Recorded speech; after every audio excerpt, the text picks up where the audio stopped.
Good morning. We are extremely pleased that you are here.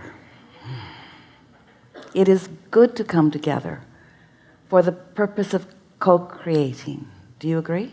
Yes. You are knowing what you are wanting? Yes.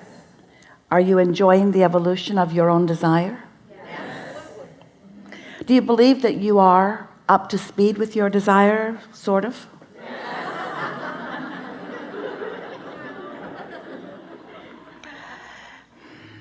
Do you like the hatching of new desire?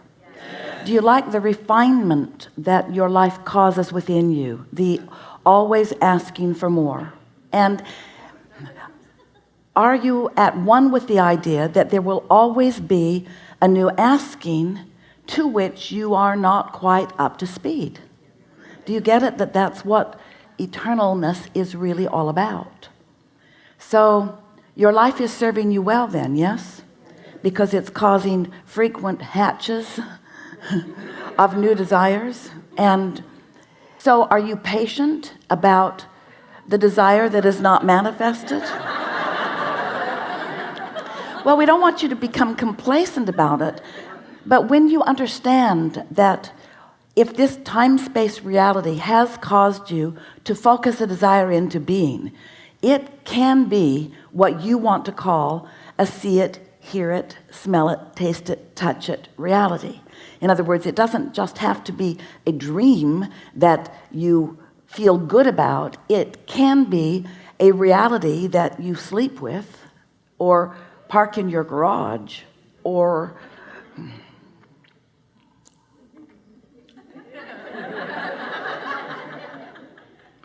in other words, we want desires to be born, but we want you to be all right with the desire that hasn't manifested fully, because we want you to be satisfied with the early manifestations of your desires. And what are the earliest signs of manifestations? More ideas coming, more ideas coming. The contrast, of course, is the earliest of all. The contrast is what gives birth to it.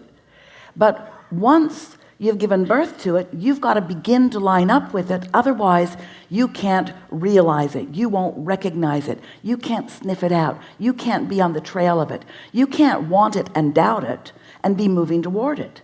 When you want it and doubt it, you're moving away from it. When you want it and feel nervous about it, you're not allowing yourself to be in the receptive mode of realizing it. And the reason that that word realize is such a good word is because your path is being revealed to you all the time. In other words, the source within you knows what you've asked for and knows where you stand in relationship to what you've asked for, and is giving you continual guidance about how to close that gap between the wanting it and the full realization of it. You have come into these physical bodies because you expected full realization of ideas. That's why it is a time and space reality. That's why you have these physical senses to translate the realism into its fullest form. You're following us? So when a vibration is translated by you, the first thing that happens is you'll have a thought about it, and in the moment that the thought comes, you'll have an emotional manifestation, which is the indicator of how on pitch you are vibrationally with your desire. Now, your desires you launched incrementally. You moved through life, have been for quite a while. You even had launched desires about your future life experience even before you came into this physical body. So there was a well-imagined path already in place that you intended to come into this body, integrate with others, and realize fully through all of your physical senses. So when you got here, your physical senses were working so well, you didn't even realize that you were an expert vibrational translator. You just thought that you were seeing and hearing and smelling and tasting and touching. You didn't realize that you were translating vibration into a reality. Well, you've been banging around here for quite a long time, and there are so many people who still don't realize that this is a vibrational universe and that you are first and foremost vibrational. And because most don't realize that you are vibrational, then most try to control the environment through action, through behavior, mostly through controlling others to get others to conform to your idea of what you want. But it's really a rare person who really gets it, that you are a vibrational being who has the ability to control your vibrational output through focus. And that when you control your vibrational output, you also control what comes into you in terms of a realized life. Because the law of attraction, the most powerful law in the universe, really the one we talk about mostly, says that whatever you are vibrationally emitting is what is coming back to you. Because in your emanation, you set a vibration that equals your receiving. Now, we have not said that to you before. Do you know that you set your receptive mode by your transmission mode? What you focus on is how you focus your dial. So you can't be saying one thing and getting another. You can't be thinking one thing and getting another. You can't be feeling one thing and getting another. The universe does not hear your words. The universe is responding to your vibrational output.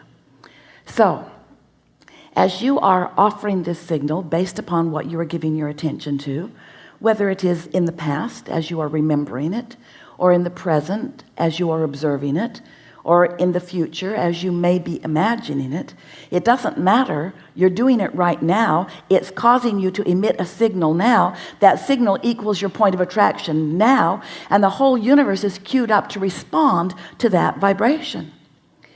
Now, the reason that we want to talk to you about vibration is not because we want you to be guarded about it right here, right now. In the beginning of you listening to us, so often you would realize that you do create your own reality, and first you would say, oh good, and then you would say, oh no, because you realized you did not really have steady control of what you're emitting.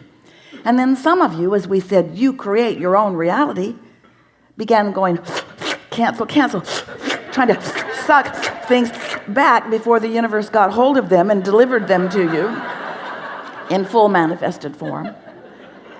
But now you are beginning to realize that you have leeway, that yes, you're offering vibration about wanted and unwanted, but you stand in a stable place. And so mostly what we want you to take away from this conversation is that you can be more practiced than most of you are being.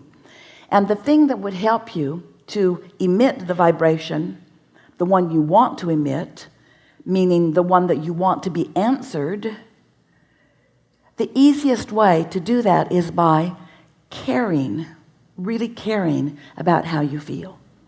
Because when you care about how you feel, you're alert to your emotions. You're alert to your emotions, which are your guidance system. Your guidance system, which is giving you constant, in-the-moment feedback between what you've asked for.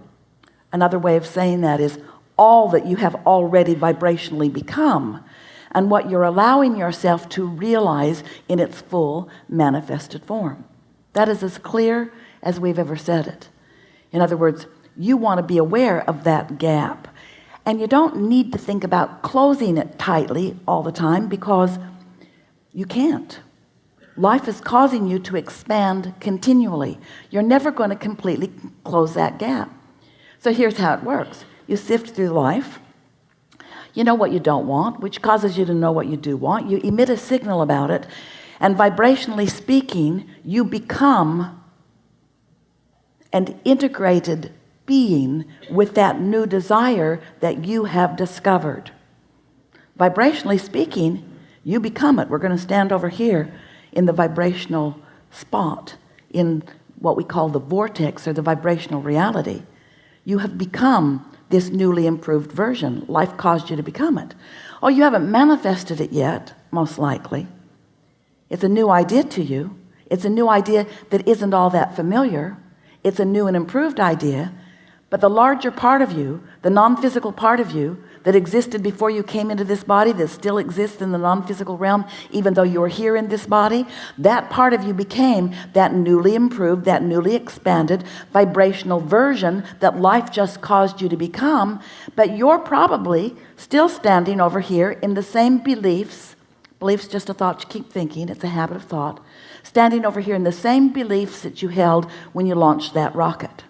You're not ready to believe in your ultimate prosperity.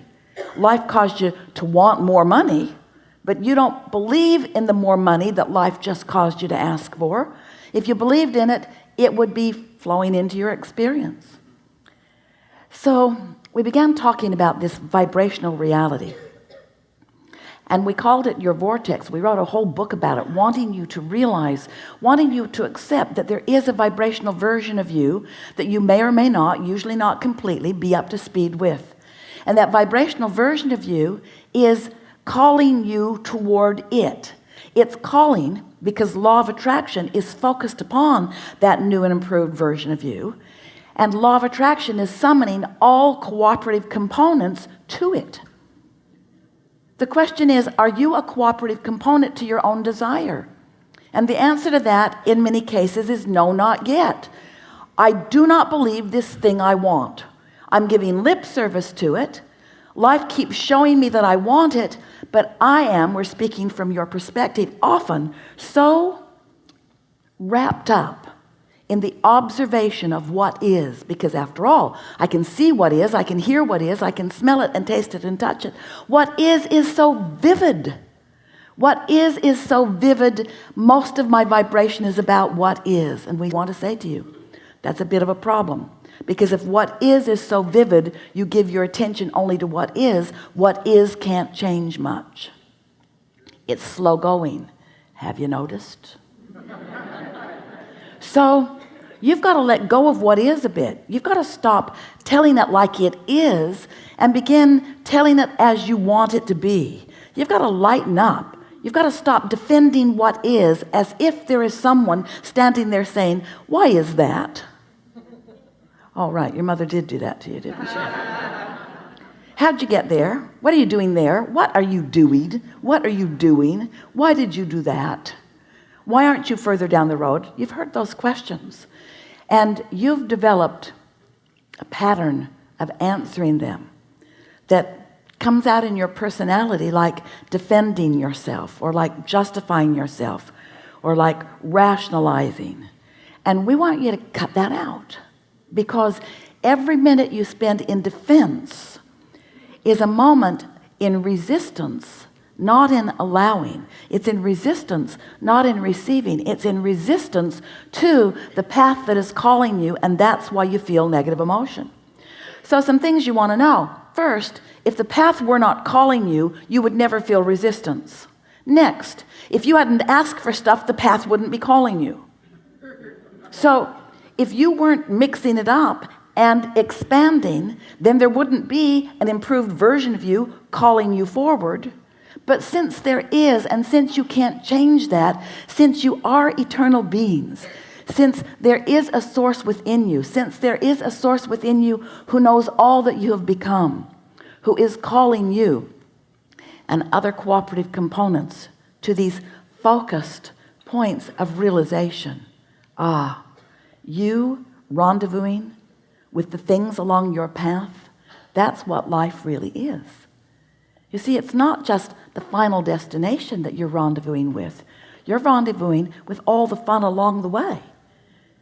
You get to rendezvous with the new idea. You get to rendezvous with the new and improved version. You get to rendezvous with the others who are ready to play with you. That's what you signed up for. That's what you wanted. That's what you said you are about. You are deliberate creators, genius creators, here in the best environment ever, launching rockets of desire all day, every day, and often holding yourself back from what you have expanded to be.